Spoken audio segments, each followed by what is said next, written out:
Hello and welcome to NAB Show Live. I'm your host Ryan Salazar, and we have a very special guest today. We're talking about cyclorama walls, cyc walls. So Todd Dean, how you doing, sir? Pretty nice good, to chat with you. So a lot of photographers, videographers, educational institutions, they want to shoot in front of a wall. So a black wall, a white wall, gray wall, whatever, for photography or video. And I hear it's been used in animation as well too. So talk about what a cyclorama wall is. Well, a cyclorama wall is basically you curve every 90-degree corner in a room, or as much as you want to shoot in front of, so that there's no beginning of the floor and start of the wall. It's like one big curved situation. So in a cyclorama or a cyc wall, it's kind of like infinity. Okay, so how do you build something like that? Well, they used to build it by hand, and they would cut these ribs out of plywood, and they would try to bend boards, and the radiuses were always really large because that was the easiest way to bend that board. Today, there's many companies like mine that create prefab situations that you buy and you put into that room. When you build a cyc wall, do you really need a cyc? I guess that's the radius. Could you just shoot in front of a white wall, for example? Sure, they could shoot against the wall, but basically what happens if you shoot below the knee, you'll see the corner of the room, or if you shoot a big wide shot, you would see the vertical corner of the room. And so you either want a one-wall cyc where you're just going to curve out the floor, or a two-wall cyc where you curve out the floor and the vertical corner, and then there's a cornerstone in the middle that connects all those units together. Okay, so to build something like this, does it take a long time? Is it very difficult? To build the old-fashioned way, yes, and they're hollow and they're very easy to damage, whereas products like I sell are solid polystyrene products, and you just glue them in instantly, and then you spackle the seams, and you can have a cyc in a day or so. Okay, so you're saying you don't have to make the physical, I guess I call it the arch, I guess, right? It's the radius, and there are several sizes of radiuses. We actually sell those 2-foot radiuses the most often now. Back long ago, when you actually had to build it, you built these large radiuses. It took up a lot of floor space, so you don't have to do that now. What kind of supplies does that take, I guess? Well, basically, we sell you the piece that you're going to glue in. You're just going to go out and buy the glue and the spackle. A lot of times people just get a drywall person to come do their spackling because it's really quick and easy. But that's really it. All right, excellent. Again, Todd Dean with Affordable Cyc Wall Systems. Do you have a website we can share? Yes, it's affordablecycwall.com. And basically just look me up, give me a call, and we can talk. All right, again, Todd Dean, Affordable Cyc Wall Systems. We'll be back in just a few minutes.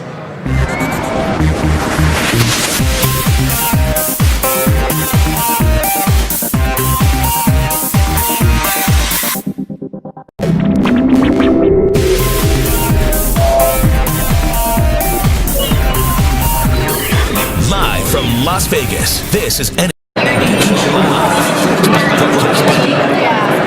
Hello and welcome. This is Cameron John here coming at you from NAB Live Show. I got some great guests here with me. Thank you guys all for coming. We have some great topics to cover, and I'm excited to be here with you guys. So I have 4 guests. I want to introduce each one. I want to let each one of them introduce themselves. So maybe 30 seconds, 2 sentences. Ladies first. Hillary, who are you and where are you from and what do you do? And I am owner and president at Evia Events. We are a virtual event production company.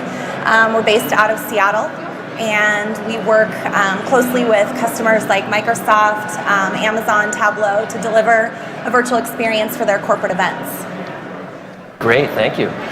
Aaron, welcome. Hi, good morning. My name is Aaron Walton. I am the co-founder of Walton Isaacson, which is a full-service advertising agency. We have offices in LA, Chicago, New York, Miami, and Dallas. And a range of our clients include Lexus, McDonald's, Miller Coors, Mayomi brands, and Constellation brands. So we're excited to be here. Thank you. Excellent. So we got the events perspective, we have the agency perspective, and we have Greg. I'm Greg Ellis. I'm COO of Decast. We're an online video platform. We do business-to-business, SaaS-based video platform services with fully integrated additional features, including security and other things for people streaming. Great, thank you. So the platform perspective, and we have Nick. Yes. Introduce yourself, Nick. Hey, so I'm Nick Cicero. I'm the CEO and founder of a company called Del Mondo, and we are a social video analytics company and creative studio.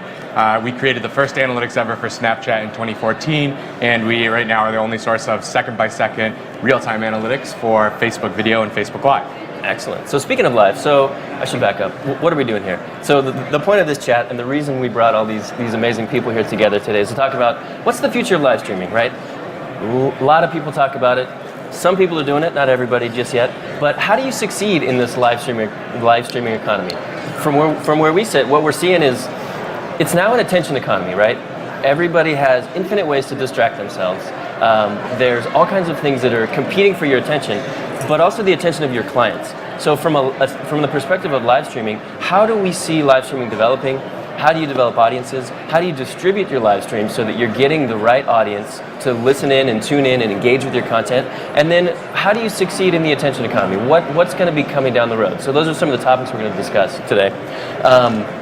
From the events perspective, Hillary, what are you guys seeing work in live streaming now? Like what you have a list of clients, they've been working with you for a long time. What kind of stuff are you guys seeing work in the live streaming space?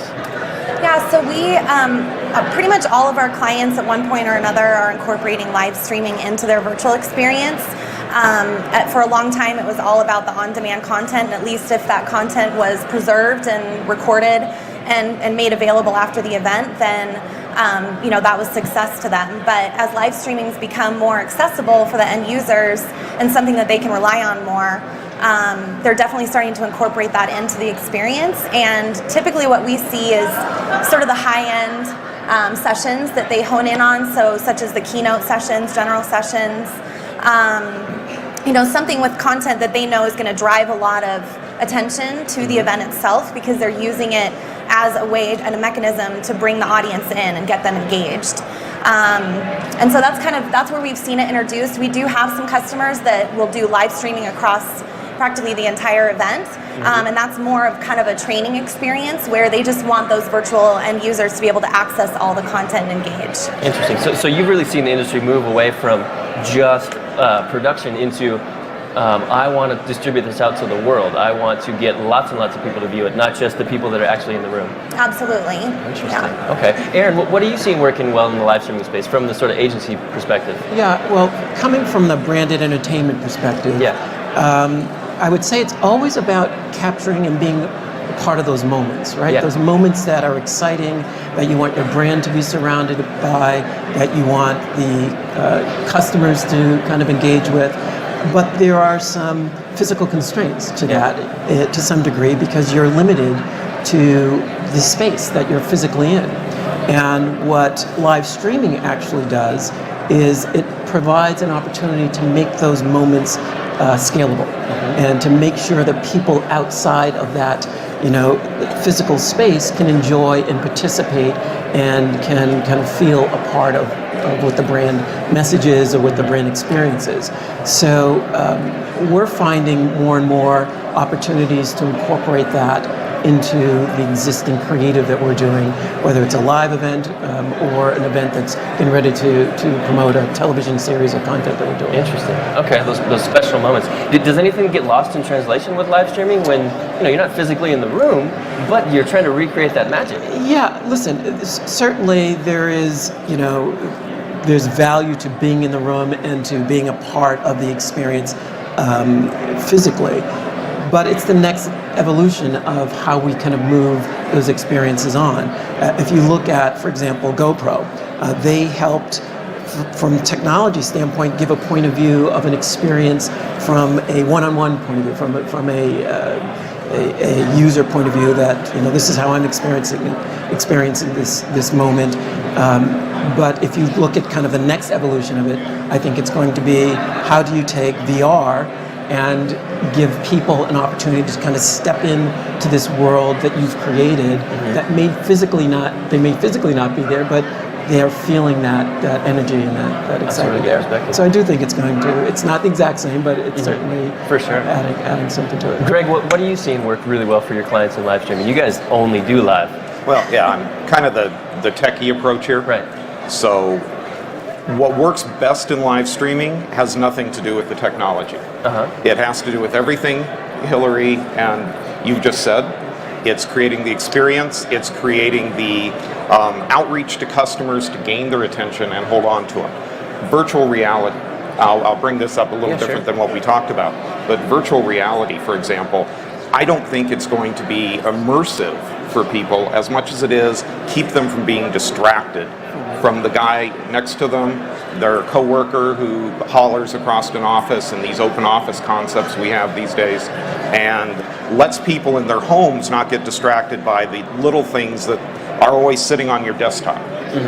So it isn't about the technology, it is all about getting attention of people and promoting and reaching your audience and basically turning broadcasters into marketers so that they can reach that audience.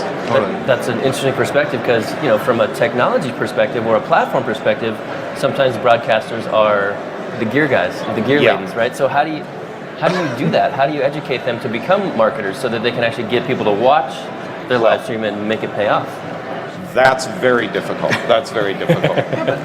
It's from a technology viewpoint, it's very difficult to try to teach our customers, the broadcasters, who frequently are chief engineer or they're the IT digital media person, to teach them how to produce something. They know how to produce something like this panel that can present well out to the public.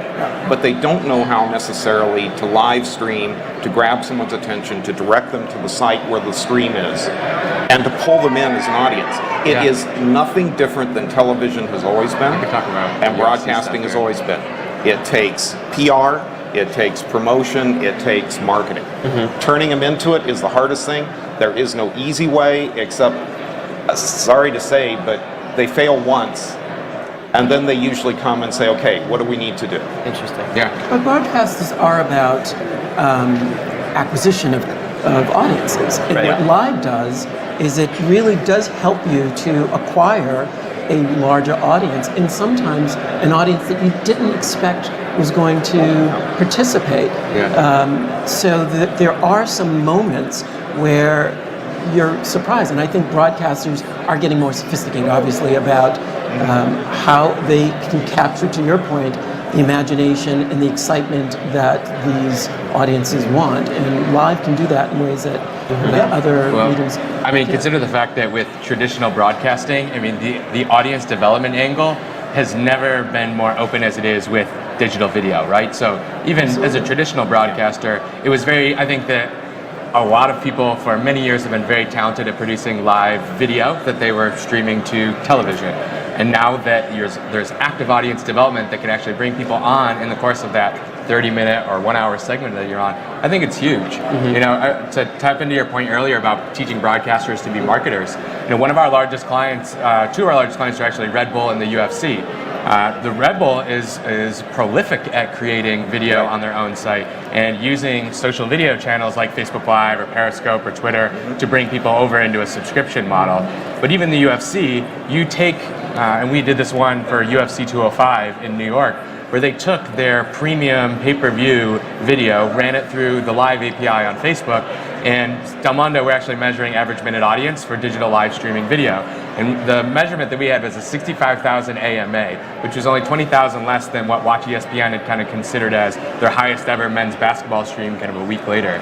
So when you think about, okay, great, there's a whole team at UFC that knows how to make an amazing broadcast, which they did, then there needs to be a whole audience development team that can figure out how to get people onto that stream. And now it can be done more actively than ever before, whereas I couldn't be sitting in that control room on Saturday Night Live before, like shooting out Facebook messages, putting out extra tweets to bring people back into the broadcast. Like that dynamic never existed before up until about like 5 years ago.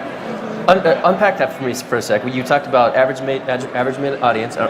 Just so everybody else knows what that is, please unpack that. And then what did you just say that you were able to get 3 times more than ESPN's big broadcast? Let me back that up for a second. So Del Mondo essentially gets real-time data from all of the social platforms. So we get real-time authenticated data from Facebook, from Twitter, from Instagram, from YouTube, and we pull all of that back inside of there. Now we've created the average minute audience, which is, if some of you are familiar with some of the Nielsen type metrics, it's a metric that might be used to rate a television show. Basically says how many average viewers are on the stream for any 60-second interval. Now in the UFC example, right, we think about television and there's obviously large numbers of people. Nielsen has largely used sample size data for that. when you actually get all of the authenticated viewers, you can get a way better window into the viewing audience. Yeah. And so for the ESPN kind of comparison, ESPN 1 week after UFC 205 made a ESPN Media Comms announcement that their largest ever audience for men's college basketball through the Watch ESPN platform was, I think, an 80,000 AMA. We measured 1 week earlier for just over an hour-long Facebook Live broadcast that was professionally piped in. We had a 65,000 AMA. So now, obviously, there's much larger scale when you think about the user base of a Facebook compared to a Watch ESPN. Sure. But people don't go to Facebook per se to sit down and have a viewing experience. We think about it mobile consumption or pick it up and put it down. These people were actively sitting on the stream. They were watching it for an entire broadcast, just as they would be turning on Fox Sports or any one of these networks as well. So I think that when we're looking at the different types of data for the media partners on Facebook especially, we're looking at other numbers in terms of not just the views, we are looking at watch time. And so, we see that live broadcasts even today, there's a 4x longer watch time for a live broadcast than any regular video on these platforms. So live also captivates the attention in terms of just physical time that we spend on some of these platforms too. Interesting. I want to open up to the rest of the panel and ask them about the measurement aspect. What are you guys seeing in terms of measurement, right? From a branded entertainment perspective, someone might come to you and say, hey, I want to do this, but what kind of measurement are they putting on it, Aaron? So, we've used live in a number of different ways.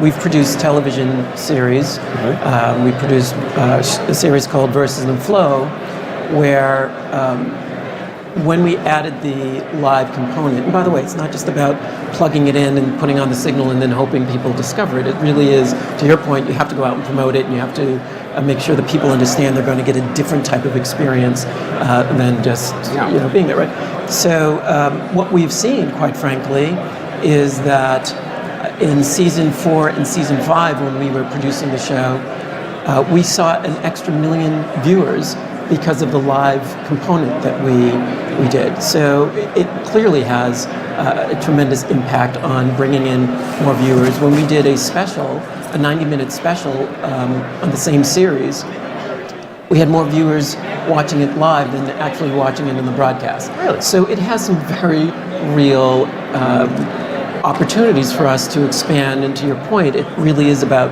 scalability, and it's about bringing in new consumers and quite frankly, consumers who are passionate about the brand but just physically can't get there. So we've seen some tremendous results, and we'll continue to do it. It has to be strategic. It's not that everything should be live necessarily. So you really do have to think about the events that you're doing and what component that a live moment will add to that. But we're seeing really amazing results. Interesting. Greg, what are you seeing? I mean, you guys are the platform. What are your clients seeing?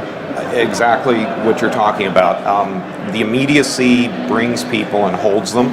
Let me give some examples. Sure, I think please. that's probably better. Most of our biggest customers are TV networks. Most of them have created an OTT approach on top of us, which is pretty classic. It starts with the traditional on-demand. Every one of them has seen audiences grow slower than they thought until they added their live newscasts. So they had two primary factors of success. A, the live newscast. B, moving into an app. And the app became exciting because they would start posting on Facebook. They would go on their social media whenever breaking news was happening, which would drive people to the app. People could post links to get the app because they could sideload from their own website.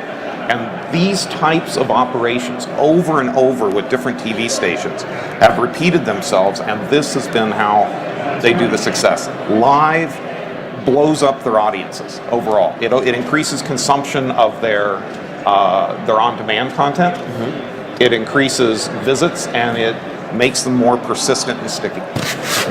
Hillary, are you seeing something similar in the event space with your clients and customers? Yeah, I was going to say, I think what you guys are speaking to about the strategic piece is the biggest opportunity in the space right now. I think our customers are, a lot of them have been incorporating some of this within the last, 5 to 7 years. And in the beginning, it was all about, let's just get the content out there and see what happens. And now that they've been sort of, seeing that we get views, we get hits, but now it's turning it to, well, what does that mean? How is that? Is it really growing our business? Is it really helping our event and getting our goals accomplished that we're trying to strive for? And so what we're seeing is them kind of take that step back and really examine, why are we incorporating this in? At what points in the event do we need to be incorporating it in? And what are those goals that we're trying to reach? And a big part of it too is the KPIs, right? And really knowing, what are they trying to measure? Because there are so many different options with technology, doing what it's done. It's to the point now where you can measure just about anything on a live stream. And so it's really honing in on the right component of that and seeing how that eventually speaks to what they're trying to accomplish. So do you see live streaming becoming more of a, you got to do it, right? You have to, if you're going to do an event, you have to have a convention hall, you have to have a caterer, you have to have the video crew. Do you see live streaming as becoming something more mainstream and established, like every event has to have it? I absolutely do. And the biggest reason I say that is because the demand is there. Got it. The attendees want it. If it's not there, the attendees are kicking and screaming, like, why can't I get this online? My team can't come. We could only send myself from the team, and the rest of my team is wanting access to this. The demand is there. And so I think the business owners are starting to catch up with that. And they're starting to initiate it, but obviously there's an investment up front, so we've seen them sort of dabble in it, maybe 1 or 2 sessions, like I was saying earlier, about let's hone in on which ones are really going to get the most attention and spend the money on that, and then continue to increase that as it grows. Interesting. I want to turn to you, Nick. What are you seeing with your client base? I know you only really deal in live, but are you seeing them expand their footprint into live? Like, how do you see this developing? Well, fortunately, we kind of sit on both sides because we do all video for our clients. So we have customers like MTV that measure all social video and then even like ingest their OTT platforms into Del Mondo as well, like a Domo for video. So we see on the live side, because live is permeating so fast into the OTT environment, live is like there's like live, I'm going live and I'm here and now in the moment. And then there's this other concept of live as a distribution mechanism inside of, like you mentioned, in an app ecosystem, where I can send somebody live in one place, drive them back, go live in my OTT environment and create a live setting there and bring people back over. I would say in general, we're focused more on this episodic content approach to that. So whether it's an event or whether it's just kind of original programming for our publisher clients, they're kind of making content over time. And so that might be a Facebook Live series, it might be a Snapchat series, it might be a Facebook video series that's a long form series that they're now distributing and monetizing. So what we're looking at is really the sum total of all parts, and how do you actually then match and compare the attention time that's happening in all these different places. So like I mentioned earlier, typically we see more people sitting on a video longer on a live video than on a regular video on Facebook, even if it's like a 12 minute long video on Facebook. And that's, as you guys I think mentioned really well, there's this intent that's set up and people have to look towards that.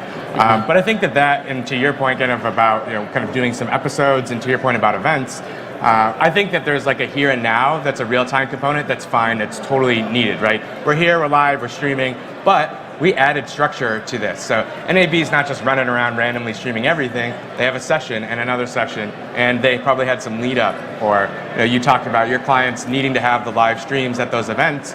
Well, why couldn't they come up with like a road to XYZ conference and do 3 or 4 mini episodes kind of leading up to it to set the stage to prime people for viewing? And so I think that that's what we've taken the approach with is, obviously there's this big anchor moment, which is a live video, but then how do you prime people to actually tune back into that? Exactly.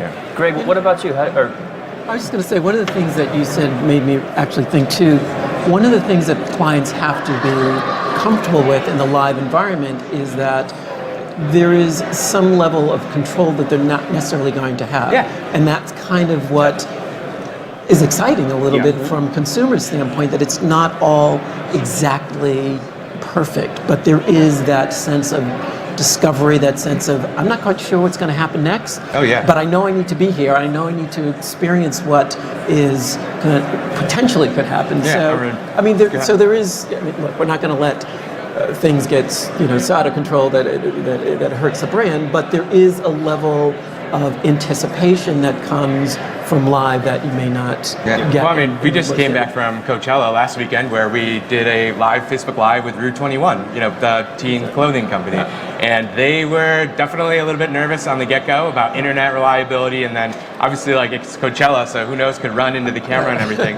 We had a really cool idea, very simple. How do you match the food that you eat to the fashion that you wear at Coachella? And it did really, really well, and it gave enough quality material that then Rue 21 can go build different assets around that one short live video. And so they definitely had to let go a little bit of control, but that's why people were so interested in it, because there wasn't a splashed Rue logo on there. It wasn't waiting room. There wasn't all this. It was just, hey, I'm Jen. I'm here at Coachella. These are my cool outfits, and I like to eat ice cream. And she's going through all the different foods that she was buying. Very simple, not very rehearsed, and it just did really, really well. That's great. We're going to take a quick commercial break, and we'll be back in a couple of minutes.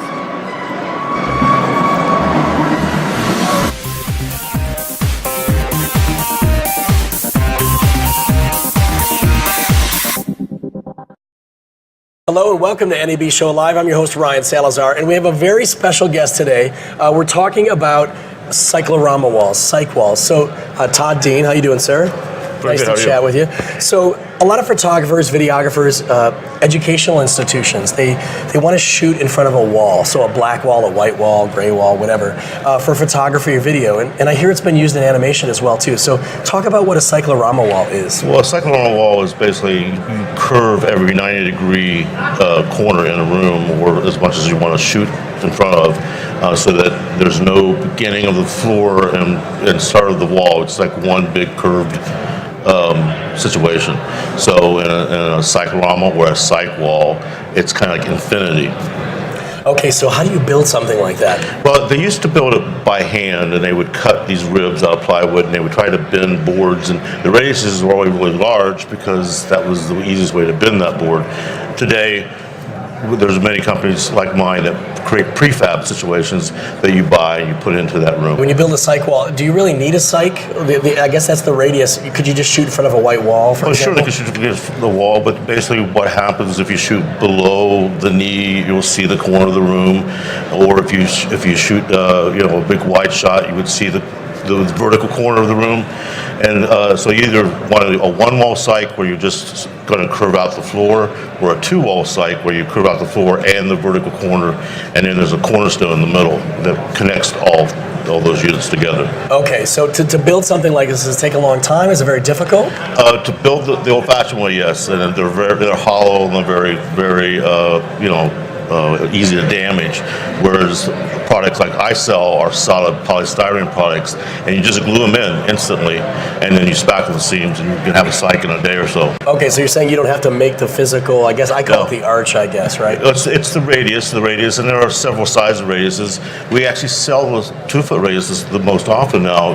Back long ago, when you actually had to build it, you built these large radiuses. It took up a lot of floor space, so you don't have to do that now. What kind of supplies does that take, I guess? Well, basically, we sell you the piece that you're going to glue in. You're just going to go out and buy the glue and the spackle. A lot of times people just get a drywall person to come do their spackling because it's really quick and easy. But that's really it. All right, excellent. Again, Todd Dean with Affordable Cyc Wall Systems. Do you have a website we can share? Yes, it's affordablecycwall.com. And basically just look me up, give me a call, and we can talk. All right, again, Todd Dean, Affordable Cyc Wall Systems. We'll be back in just a few minutes.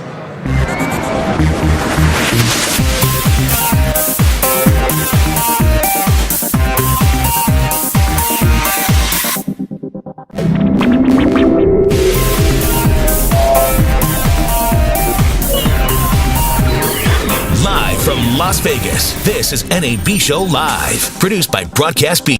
Hi, I'm Cameron John, back with you from NAB Live Show. We got a great panel. We want to get back into it. This panel is about the future of live streaming, audience growth, distribution, and how to succeed in the attention economy that we're all experiencing. So guys, what I see from my perspective and what you guys have shared with me is that many broadcasters and marketers are still a little bit hesitant about live. There's a few people that are doing it really well. A lot of people write about it. A lot of people talk about it. Not many people are doing it well. Do you guys see the hesitation around going live and doing it well? Is it like a technical challenge, like a platform challenge? Is it a marketing challenge? They couldn't get enough word out? Or is it sort of a business challenge? They weren't able to turn live. Excuse me. They weren't able to make an ROI out of live, so they quit doing it. I mean, I can't speak for everybody here, but I would say for us it boils down to two things. It comes down to creative, so not having the right ideas per se, and then it's resources. So I would say that broadcasters understand what it takes to make live video. Publishers, marketers, brands, advertisers, that is kind of a whole new world for them to realize that you can make a lot of great content the same clip that a publisher can and actually get a lot of return from it, but you have to know how to manage those resources. So those are like the two that we see. Okay. What do you see, Greg? There are the obvious technical challenges that we all know. You know, the connections. In fact, on the professional media side, the worry about going off air because you don't control every part of the chain is probably the biggest hesitancy to keep the professionals from doing live streaming. But it isn't ever, when we see failures, they're never technology failures per se. There's an odd one now and again, we all understand that, but they are marketing failures. They're people who do not have the content placed on a website that's interesting. They don't promote use the social media properly during the event to draw people into it. They think putting up on their own website with an Alexa ranking of 150,000 is enough to draw a viral audience into their event, and this just doesn't work. That's where we see as the main challenges. Got it. What about you, Aaron? What do you see?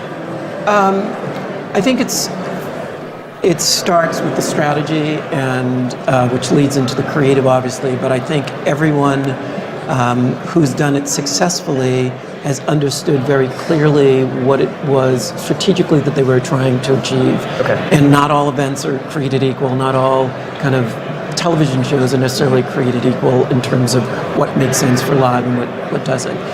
And then it quickly becomes what is the creative component that we're going to be able to showcase in this live experience that is going to engage consumers in a way that they wouldn't necessarily be engaged by just watching it in some other form. And then I think, to your point, it's about the promotion of it. And I think too many times when it fails, it's people just put it up and then hope people discover it. I mean, that's one of the reasons we're working with AMP Live, is because we have some great content that we want people to go out there and discover and understand and participate in. And so I think it's a combination of making sure you have the right balance of all of those to guarantee the type of success you want. And then at the end of the day, you have to make sure that you've got some level of measurement that you can say, this was successful, or it wasn't, and this is what we need to do to change it for the future.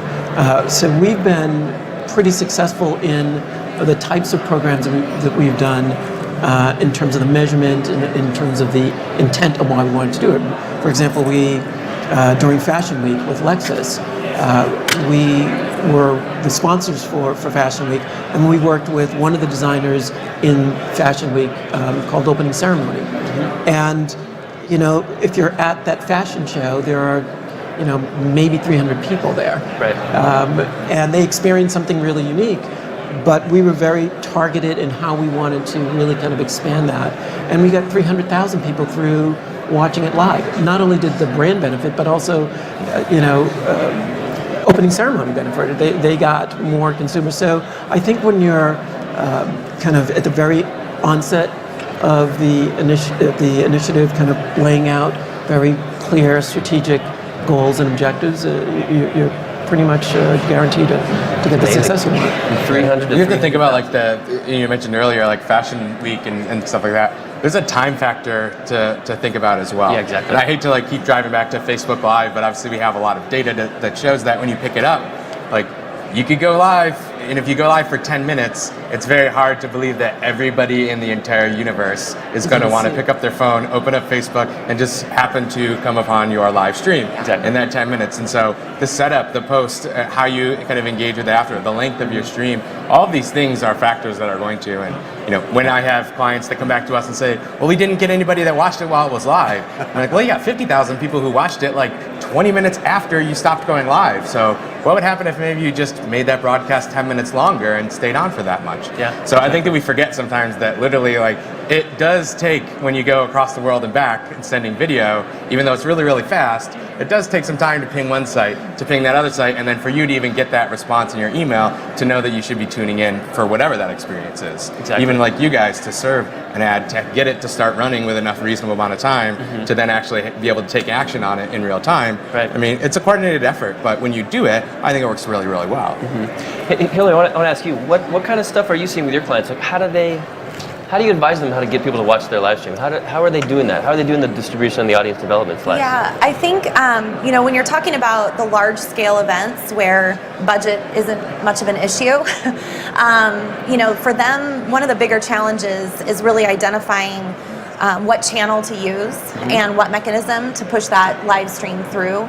There's so many options out there now in terms of the platform and the different technologies that now they've just kind of honed in on where do we actually want this content to be pushed to, right? And where do we want to drive all of our audience to? When we're talking about some of the smaller groups within these organizations where budget can be a concern, that is one of their biggest challenges, is then all of a sudden they're making decisions about, well, my budget's limited, so do I use something like Facebook Live, and is that really going to be effective for what I'm trying to accomplish? And a lot of times they're trying to create their own experience through that. But when they're limited on budget, it does you only have so many options at that level, right? Yeah, that makes sense. What other kinds of challenges are you seeing with your clients, Greg? Like when they come to you, what kind of questions do they bring up around live, right? This is an early market, it's a new space. Yeah. What are they struggling with when they're coming to you with help for live streams? I guess you could sum most of it up in the fact that the ones who come out of the broadcast world think of it as something different than broadcast, and it really isn't what we've seen. There's a reason that local news has the format they have, the hour after hour type format, the repetitiveness, the length of the broadcast went from a very short, format many years ago to now this much longer and repetitive format.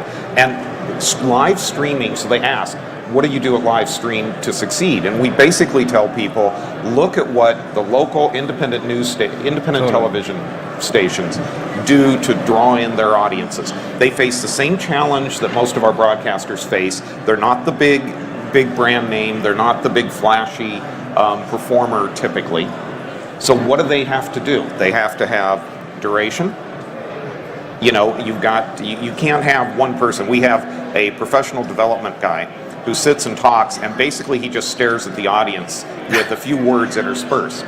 Now, he gets a very good audience, but he never expands his audience because his content is not really suitable. There's no spontaneity there. But news broadcasts, sports broadcasts, anything where you don't know the outcome, half an hour to an hour long broadcast are best, not over an hour. These are what we tell people. These are the challenges. This is where we go with our advice to people. Interesting. Aaron, from your perspective, what do you think marketers and broadcasters and branded entertainment people, what do they need to do to be successful in live in 2017? That's a good question. I think it always comes down to the creative and the content. I think if you don't have something that's really engaging and fun, no matter how much you promote it, no matter what you do to get eyeballs, they may come for a second, but they're not going to stay. Right. And so it really is not that different from anything else that we do in terms of developing something that is going to engage consumers in a way that they wouldn't normally be engaged in. And we're constantly kind of pushing ourselves at the agency to look for those opportunities, to look for new ways to kind of showcase that creativity. And I will say, just to your other question, I think one of the things that clients are nervous about is releasing some of that control that Live has. And you can understand why they do. I mean, they've spent hundreds of millions of dollars curating what they want their brand to be, and they just don't want, they're justifiably nervous sometimes about what can happen live. But if you've got the right team around you and you've supported the brand with events and what the chances are very slim that anything that is going to denigrate the brand would actually occur. But I know that's usually one of the first questions that people usually bring up with us about it. Sure. Hey, Hillary, what do you see? What do you see in the events business around, like, how do we make live streaming successful for our clients and successful for the broader industry as we're sort of opening it up? Yeah, we're starting to have conversations with our customers around the generational differences in the way that content is consumed.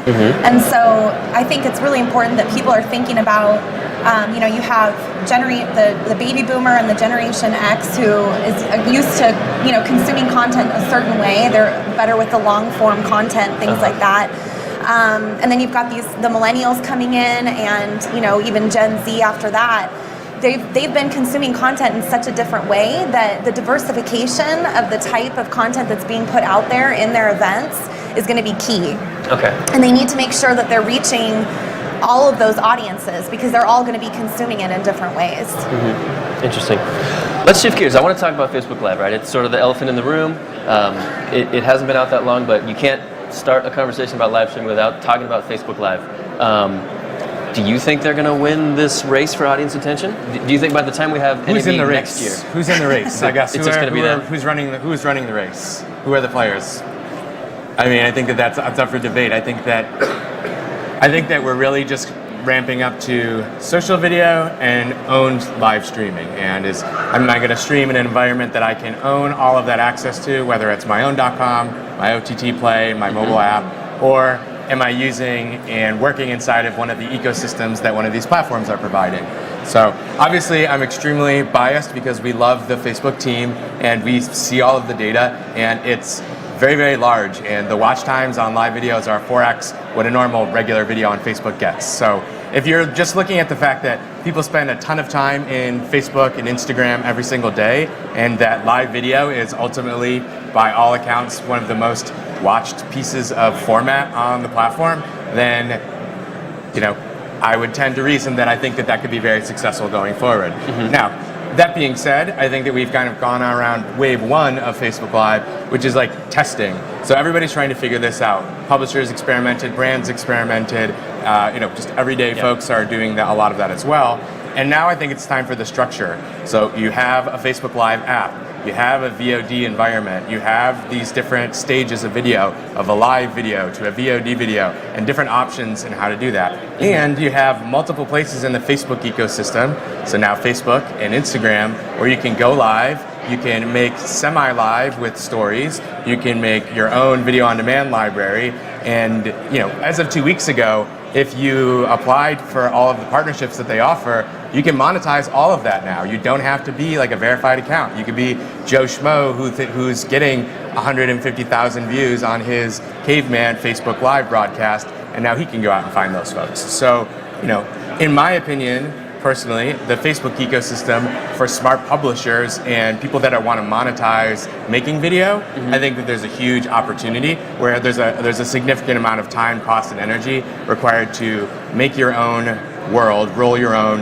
ecosystem in your own website or in your own player, and then drive a ton of attention, build subscription models to have notification. Facebook built a bunch of that stuff for you already with the different tools that they offer. Now, it's not going to be right for everybody, but there's going to be tiers of that. So there'll be tiers of people that just work in the Facebook ecosystem. And then there'll be second tier folks who use that to bridge back to their own live ecosystem. And then you're just going to have kind of, I would say marketers and advertisers, unless they're very, very innovative, they'll probably continue to do here's a one-off, or here's an influencer series, here's a celebrity partnership. And so I think that Facebook still is really, really strong. Obviously, they have the best data. They release the most data out of anybody, and they're working the hardest to make it really easy. And they're plugging in with folks like here. I don't know. Does Twitter have a booth set up here at NAB anywhere? Does anybody know? Does Periscope have that? Nope. Not sure. Facebook's got a whole live pavilion down the road where they want everybody to know that this is an awesome medium to do it on.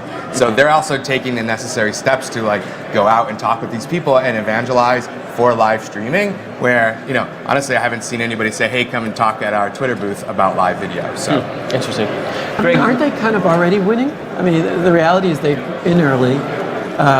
From an advertiser perspective, there's quality content, relevant content that can be targeted to very specific groups, which is ideal for advertisers. Yeah.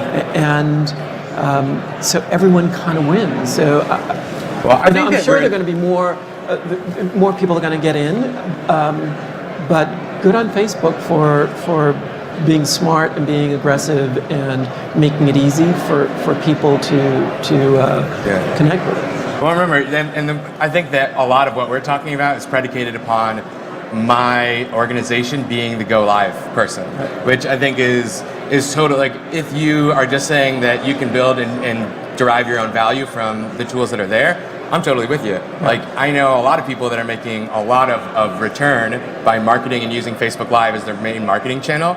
The second layer, though, is, and in terms of like this discussion of who's winning, I think is the monetization piece of that, right? So, YouTube has had a lot of other publishers that have been streaming longer video for quite some time, longer than Facebook has. And if you're an advertiser, not only do I want to make my own content, but I want to buy into other folks' content as well. And so when we go back to like, what is the problem? What are the downfalls of going live? Well, we talked about is creative and resources. And if I'm not creative enough to go live and make my own idea, or if I don't have the resources to sustain and build an audience, or if I'm an unknown brand and I don't have anything, well, it might not be useful for me to do that myself. But now, Facebook is opening up mid-roll ads where I can go in and buy in and around live content that resonates really, really well. Or with the branded content tag, I can bring a great idea to a publisher and say, hey guys, like, we have this movie release and we want to have your awesome correspondent be our host for our red carpet show. And so I think that is the whole other piece that has not been tapped into by any of these brands. And Twitter actually had a head start on everybody, which is what they should have done with like Niche and their whole celebrity program, and they kind of dropped the ball there. And Facebook, I think, has really come back and made real strides in terms of turning on that monetization funnel for a lot of different partners. So, we recommend to a lot of our clients, okay, you're a brand or you're a movie studio or whatnot, why do you need to go live on your own page? Why wouldn't I want to go live on the Hollywood Reporter and have them be the exclusive publisher of my live feed and tap into their 10 million fans on Facebook and their email newsletter and all the other supplemental pieces that I can negotiate with them, whereas Facebook I can't buy those type of ad units on Facebook anywhere. Sure. So that's kind of like, I would say that if you're making video today, you have a lot of tools and it's more of an evolved way of thinking, but that's the big piece for who's going to win. Well, I certainly think that Facebook is going to win in terms of monetizing the ecosystem around live, allowing advertisers to come in and buy content, the way that they've controlled all of that. They've made sure that there's a very high quality filter, like you said, so now they can open the floodgates like YouTube has, whereas Facebook has never turned on that YouTube button. And you can only imagine that they're going to have about 20 years, whereas YouTube has only had about 10. I think Facebook's got a good 20 years of run monetizing video. Greg, what do you guys see in terms of monetizing? Right, we talked about the marketing, we've talked about the distribution. Like, how does the monetization fit in for you and your clients? For us specifically, or in the context of Facebook Live? For you, Okay. About 25% of our customer base uses a pay-per-view approach when they're presenting their content. It's much more successful actually on live than it is on any kind of on-demand, which is, given the popularity of SVOD, that's maybe not intuitive, but the pure pay-per-view really, really draws audiences, especially for sports. Obviously, that's going to be the biggest one. Individual performance and anything related specifically to a celebrity or a well-known brand having an event with fresh content.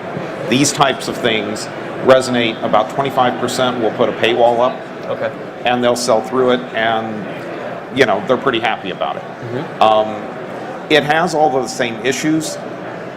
People who come to us and don't go through the monetization ecosystem that Facebook has developed do so because they don't want Facebook to be involved.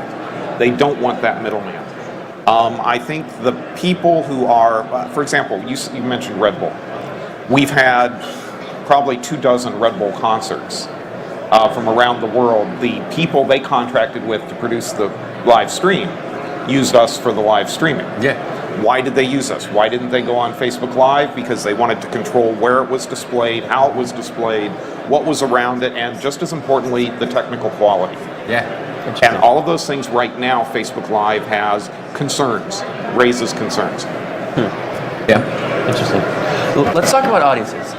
If we look down the road throughout the rest of 2017 and down in the future with live streaming, How are your clients going to be building and growing their audiences? Hillary, let's start with you. I think down the road, we've kind of all touched on it, but I think a lot of it has to do with consistency and frequency of the content. So you kind of touched on it earlier in this segment where you talked about kind of building that momentum for the live stream in advance. The ones that we've seen that are really successful are more of that ongoing program where it's always on, it's year-round. They're feeding content into the system on a regular basis so that when those live streams do happen, people know it's coming, they want to see it, they understand what that content is going to be that they're going to get. And keep in mind, I'm playing in the corporate space quite a bit, so that's the world that I live in, but that's where we've seen it be really successful is when they build that ongoing throughout the year experience rather than waiting 12 months for the next big event to happen, right?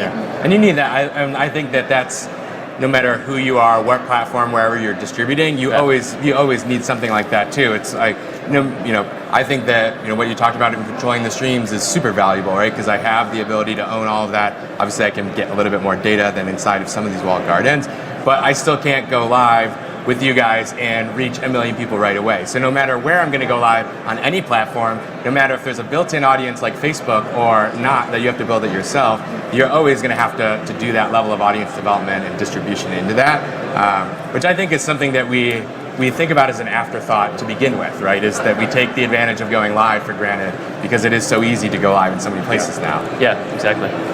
Aaron, what do you see? What's your perspective on building audiences for the brand entertainment space?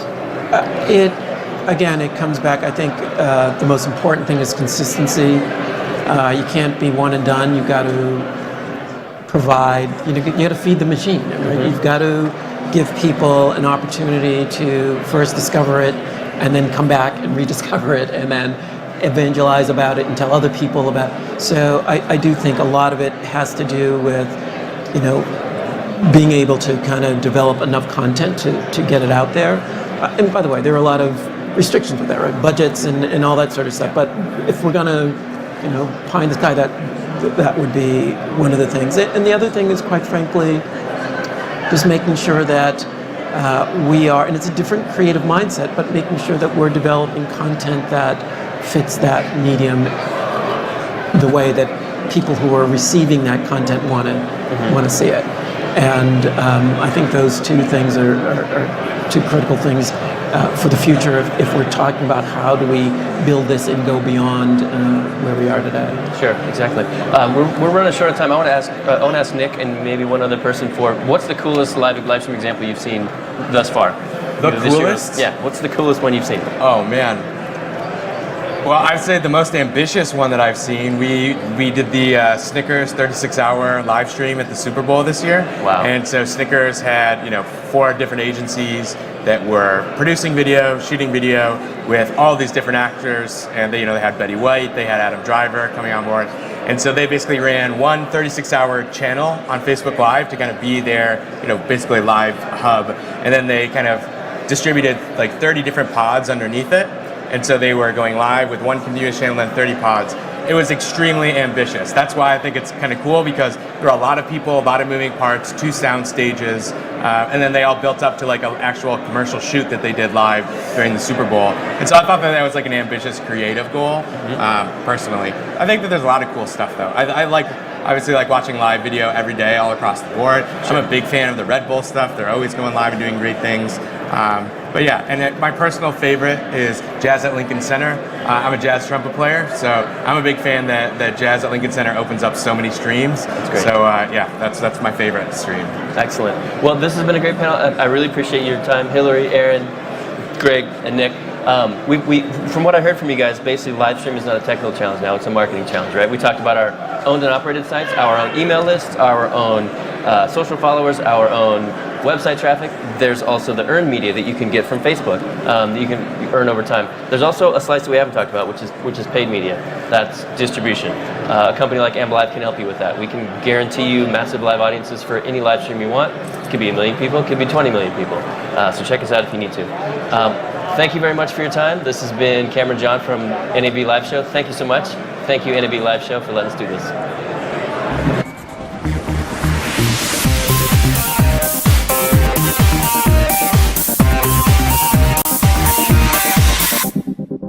Hey, what's going on? Jamie Alexander here with Broadcast Beat, and I'm here at Gear House with my buddy Mark. How are you, Mark? I'm fine, thanks. How are you? I'm fantastic. Really excited to be here. So as you guys can see, we're in some sort of a warehouse situation, but we're gonna break it down for you. We're in front of this large mobile unit, and Mark, I want you to tell us all about what this is and why it was important for you to create this. We needed to up the ante for the latest technology, which currently is 4K.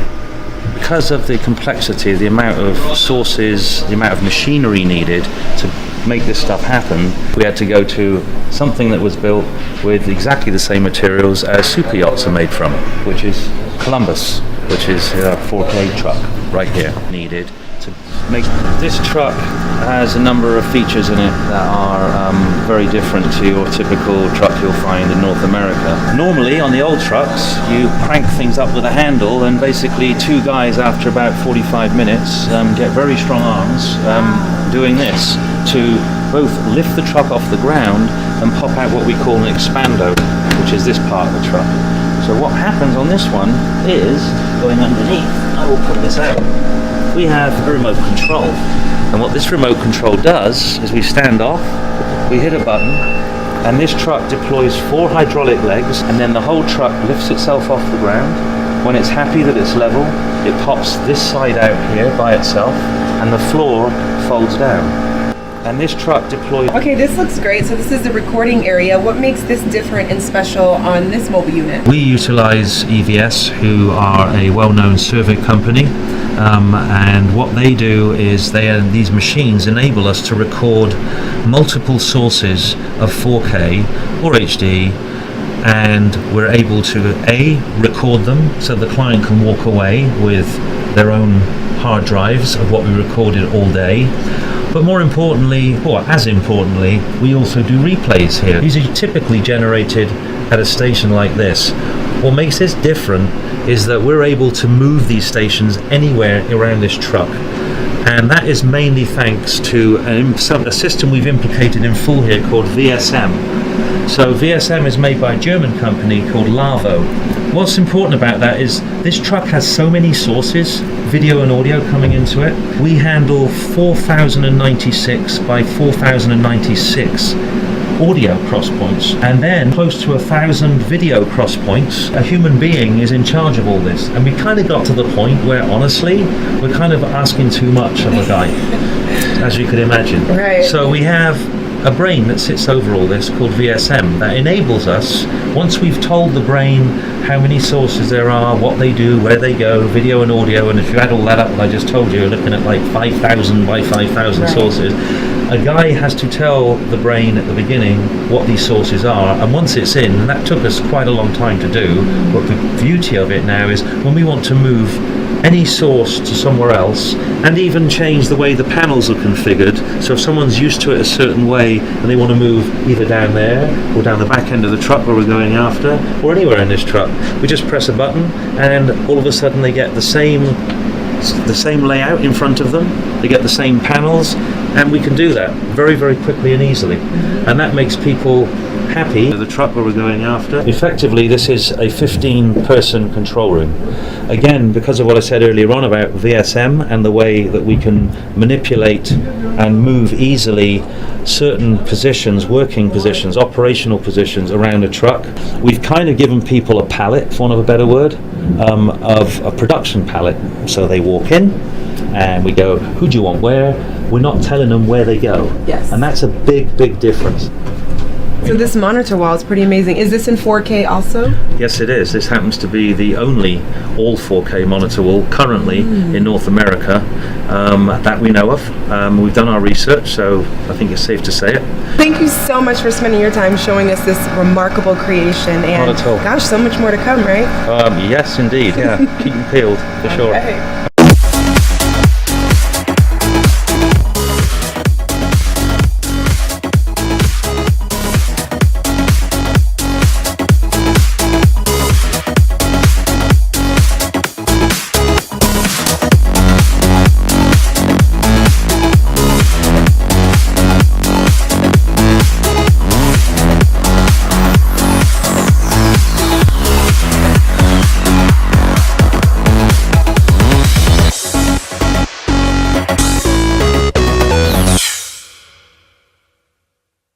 I'm Kerry Sanders, a correspondent with NBC News. I'm in Tampa right now, and you're watching NAB Show Live.